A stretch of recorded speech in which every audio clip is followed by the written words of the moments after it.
बंधु मैंने आपण कौन जानते कि मात्र 2टी खजुरी आपण जीवन बदल दे पारे। विशेषकर जदि आपण जने पुरुष एवं निजर शारीरिक शक्ति बा स्टामिना को नहीं चिंतित तेबे आजिर एही वीडियोटी केवल आपणक पई। खजुरी केवल गोटे मीठा फल नुहे, यह प्रकृतिर एक वरदान, किंतु एहाको खाइबार सठिक समय एवं उपाय अनेक लोक जानती नाही। आज आमे आलोचना करिबा रातिरे खजुरी खाइले शरीरर केउ 5टी अद्भुत परिवर्तन आसे। आयुर्वेदिक अनुसार खजुरी हेउची बलप्रद अर्थात शक्ति बढ़ाउथिबा खाद्य। एथिरे प्रचुर परिमाण रे आयरन, पोटासियम, मैग्नेशियम एवं विटामिन रही थाए। जेतेबेले आपण एहाको रातिरे सोइबा पूर्वरु खाआंती, एहा शरीरर मेटाबॉलिज्म सह मिसी किपरि चमत्कार काम करे चालंतु जानिबा। प्रथमे पुरुषंक शारीरिक शक्ति और स्टामिना। प्रथमे एवं सबुठारु बड़ लाभ हेउची पुरुषंक शारीरिक दुर्बलता दूर करिबा। अनेक पुरुष दिन सारा काम करिबा परे थका अनुभव करंती। रातिरे क्षीर सहित खजुरी खाइले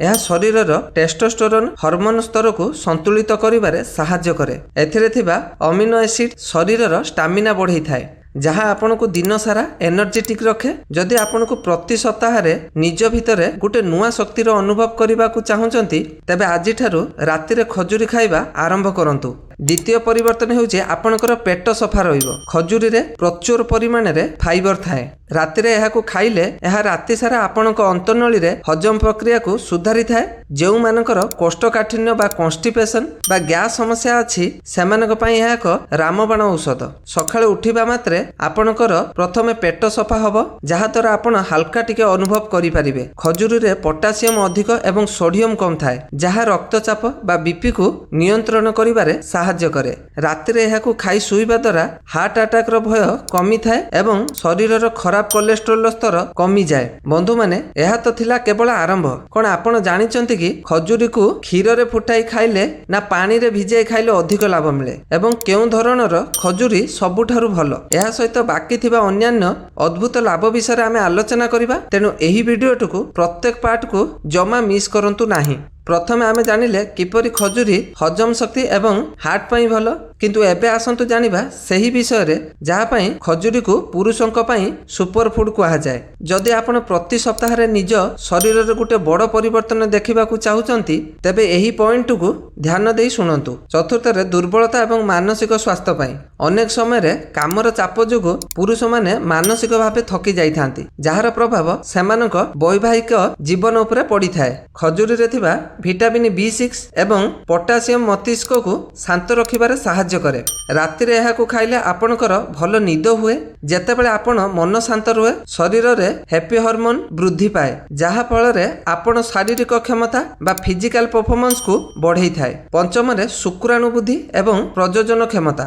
आधुनिक गवेषणा एवं आयुर्वेदिक अनुसार खजुरी रे एस्ट्राडियल एवं फ्लावोनॉइड्स नामक एक जिनिस थाए। एहा पुरुषंक शुक्राणु संख्या एवं गुणवत्ता वृद्धि करिबारे विशेष सहायता करे। रातिरे गरम क्षीर रे 3-4टी खजुरी फुटाई खाइले यह शरीरर अंग गुडी को रक्त संचालन रे सहायता करे। जेउ माने पिलापिली पई चेष्टा करूचंती किंबा शारीरिक दुर्बलता अनुभव करूचंती सेमानक पई यह प्राकृतिक उपचार। 6 नंबर रे मांसपेशी गठन एवं ओजन वृद्धि केमिति करिबा। जदि आपण जिम जाउछंती किंबा निज शरीर को सुदृढ़ रखिबा पई चाहंती तेबे खजुरी आपण पई बेस्ट प्रोटीन सप्लीमेंट। एथिरे थिबा प्राकृतिक मीठा आपण को शीघ्र शक्ति दिए। रातिरे खजुरी खाइले यह शरीर रे मांसपेशी रे मरामती बा मसल रिकवरी करे। जेउ पुरुष बहुत पतला एवं ओजन बढ़ाइबा को चाहूचंती सेमाने रातिरे क्षीर रे खजुरी एवं अल्प महू मिसेई खाइबा उचित। यह द्वारा गोटे सप्ताह मध्य आपणकर मांसपेशी अर्थात मसल रे टाइट आसीबो एवं हाड़ मजबूती हबो। पुरुष मानक पई बयस बढ़िबा सहित आंठु गंठी बिंधा एक साधारण समस्या होई गलानी। खजुरी रे सेलिनियम को मैंगानीज एवं कपर भली मिनरल थाए, जहा आपणक हाड़ को लुहा भली शक्त करि थाए। रातिरे एहा को खाइले एहा शरीरर कैल्शियम अवशोषण करिबारे सहायता करे, जहा द्वारा आपण बुढ़ा अवस्था मध्य युवक भली शक्तिशाली रहिबे। बंधु माने खजुरीर एही लाभ गुड़िक शुणी आपण निश्चय आश्चर्य हेउथिबे, किंतु असल कथा हेउची केउ भूल कले खजुरी आपणक शरीर रे विष भली काम करि पारे। केउ माने खजुरी खाइबा उचित नुहे एवं सबुठारु गुरुत्वपूर्ण कथा गुटे सप्ताह मध्य रे रिजल्ट पाइबा पई एहाको केउ स्पेशल उपाय प्रस्तुत करी खाइबे। एही सब रहस्य आमे एबे जानिबा, तेनु शेष पार्टी को मिस करंतु नाही। एबे आसंतु आलोचना करिबा सबुठारु ସବୁଠାରୁ ଗୁରୁତ୍ୱପୂର୍ଣ୍ଣ ଭାଗ।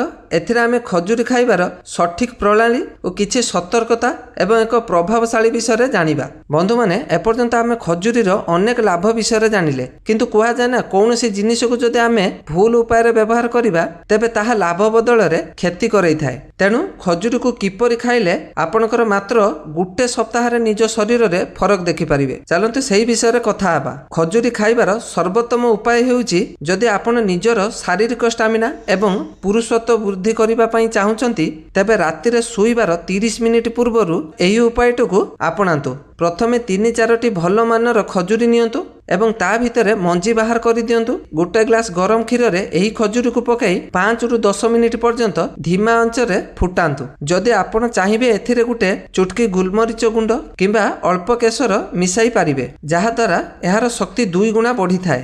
ଶୋଇବା ପୂର୍ବରୁ ପ୍ରଥମେ ଖଜୁରୀକୁ ଚୁବାଇ ଖାଆନ୍ତୁ ଏବଂ ପରେ ସେହି ଗରମ କ୍ଷୀରକୁ ପିଇ ଦିଅନ୍ତୁ। ଯଦି କାହାକୁ କ୍ଷୀର ହଜମ ହେଉନାହିଁ, ସେମାନେ ଖଜୁରୀକୁ ରାତି ସାରା ପାଣିରେ ଭିଜାଇ ରଖି ସକାଳେ ଖାଲି ପେଟରେ ମଧ୍ୟ ଖାଇପାରିବେ। କେଉଁମାନେ ସତର୍କ ରହିବା ଉଚିତ? ଖଜୁରୀ ବହୁତ ଲାଭଦାୟକ, କିନ୍ତୁ କିଛି ଲୋକଙ୍କ ପାଇଁ ଏହା ସମସ୍ୟା ସୃଷ୍ଟି କରିପାରେ, ଯେମିତିକି ଡାଇବେଟିସ୍ ରୋଗୀ। ଯେଉଁମାନଙ୍କର ସୁଗାର ବା ମଧୁମେହ ଅଛି, ସେମାନେ ଖଜୁରୀ ଖାଇବା ପୂର୍ବରୁ ଡାକ୍ତରଙ୍କ ସହ ପରାମର୍ଶ ନେବା ନିହାତି ଜରୁରୀ, କାରଣ ଏଥିରେ ପ୍ରାକୃତିକ ମିଠା ଅଧିକ ଥାଏ, ଯେମିତି କିଡ୍ନୀ ସମସ୍ୟା। ଖଜୁରୀରେ ପଟାସିୟମ ଅଧିକ ଥିବାରୁ ଯେଉଁମାନଙ୍କର କିଡ୍ନୀ ଜନିତ ସମସ୍ୟା ଅଛି, ସେମାନେ ଏହାକୁ ଅଧିକ ପରିମାଣରେ ଖାଇବା ଉଚିତ ନୁହଁ। ଖଜୁରୀର ତାସିର ପ୍ରାକୃତିକ ଗରମ ହୋଇଥାଏ, ତେଣୁ ଖରାଦିନେ ଏହାକୁ ଅତି ବେଶୀରେ 2ରୁ 3ଟି ଖାଆନ୍ତୁ, ଅଧିକ ଖାଆନ୍ତୁ ନାହିଁ। ଆପଣଙ୍କୁ ମୋର ଗୋଟିଏ ଅନୁରୋଧ, ଆପଣ କେବଳ 7 ଦିନ ପାଇଁ ଏହି ଅଭ୍ୟାସ କରି ଦେଖନ୍ତୁ। ପ୍ରଥମେ 3 ଦିନ ମଧ୍ୟରେ ଆପଣଙ୍କର ପେଟ ସଫା ହେବା ଆରମ୍ଭ ହେବ। 5ମ ଦିନ ବେଳକୁ ଆପଣଙ୍କ ପୂର୍ବ ଅପେକ୍ଷା କମ୍ ଥକା ଲାଗିବ ଏବଂ 7ମ ଦିନ ବେଳକୁ ଆପଣ ନିଜ ଭିତରେ ସେହି ପରିବର୍ତ୍ତନ ଅନୁଭବ କରିପାରିବେ, ଯାହା ଆପଣ ଚାହୁଁଥିଲେ। ଆପଣଙ୍କ ଚେହେରାରେ ଏକ ନୂଆ ଚମକ ଆସିବ ଏବଂ ଶରୀରରେ ବଳ ବୃଦ୍ଧି ମଧ୍ୟ ପାଇବ। ବନ୍ଧୁଗଣ, ପ୍ରକୃତି ଆମକୁ ସବୁ କିଛି ଦେଇଛି, ବାସ୍ ଆମେ ତାକୁ ବ୍ୟବହାର କରିବାର ସଠିକ୍ ଜ୍ଞାନ ରହିବା ଦରକାର। ଆଶା କରୁଛି ଆଜିର ଏହି ଭିଡ଼ିଓଟି ଆପଣଙ୍କୁ ବହୁତ ସାହାଯ୍ୟ କରିବ। ଯଦି ଆପଣଙ୍କର କୌଣସି ପ୍ରଶ୍ନ ଅଛି, ତେବେ ତଳେ କମେଣ୍ଟ କରି ନିଶ୍ଚୟ ଜଣାନ୍ତୁ। ମୁଁ ପ୍ରତିଟି କମେଣ୍ଟରେ ଉତ୍ତର ଦେବାକୁ ଚେଷ୍ଟା କରିବି। ଯଦି ଭିଡ଼ିଓଟି ଭଲ ଲାଗିଛି, ତେବେ ଗୋଟିଏ ଲାଇକ୍ କରନ୍ତୁ ଏବଂ ନିଜ ସାଙ୍ଗସାଥୀଙ୍କ ସହ ଏହାକୁ ସେୟାର କରନ୍ତୁ। ଏମିତି ସ୍ୱାସ୍ଥ୍ୟ ସମ୍ବନ୍ଧୀୟ ଅଧିକ ଜାଣିବା ପାଇଁ ଆମ ଚ୍ୟାନେଲକୁ ସବସ୍କ୍ରାଇବ୍ କରିବାକୁ ଜମାରୁ ଭୁଲନ୍ତୁ ନାହିଁ। ପୁଣି ଦେଖା ହେବ ଏକ ନୂଆ ଭିଡ଼ିଓରେ। ସେ ପର୍ଯ୍ୟନ୍ତ ସୁସ୍ଥ ରୁହନ୍ତୁ, ହସୁଥାନ୍ତୁ। ରହିଲି, ଜୟ ଜଗନ୍ନାଥ।